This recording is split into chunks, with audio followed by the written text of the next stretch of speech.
ឲ្យចេះដឹងបណ្ដាជាការបណ្ដោះអាសន្នហៅថាអនុសាសនាមាន8យ៉ាងគឺនិស្ស័យ4អករណីយកិច្ច4បច្ច័យជាគ្រឿងអាស្រ័យរបស់បព្វជិត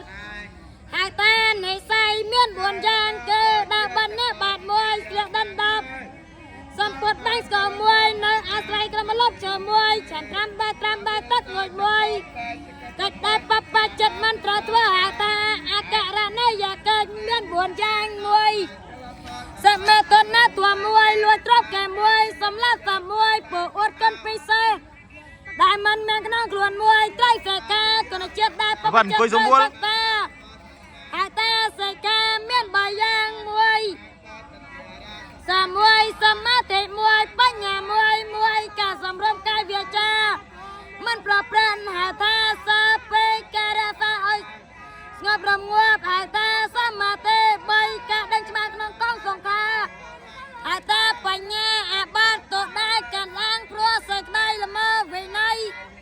បញ្ញាដែលព្រះសម្មាសម្ពុទ្ធទ្រង់ហាមហៅថាអាបាត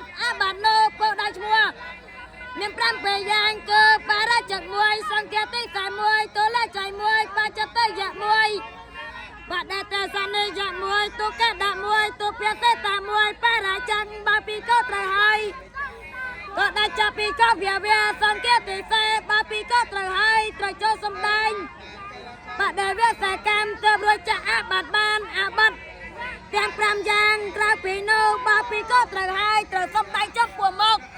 សងឬកណាឬក៏បង្កទើបរួចចាក់អាបត្តិបានអបត្តបច្ចនិកាអាកាដែរពីក៏នឹងត្រូវអាបត្តិទាំង6យ៉ាងនោះគឺអលចតាត្រូវដោយមិនមានក្បាល2អញ្ញនតាត្រូវដោយសង្កត់អាបត្តិ3កិច្ចបកកតតាត្រូវដោយសង្ស័យហើយចេះតែធ្វើ4អកប្ប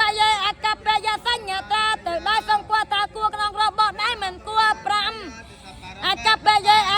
យសញ្ញតាត្រូវដោយសង្កត់ថាក្នុងគួររបបដែលមិនគួរ6សមាទិសម្មាតាត្រូវដោយបិស្មារដីសេកាបតវិន័យ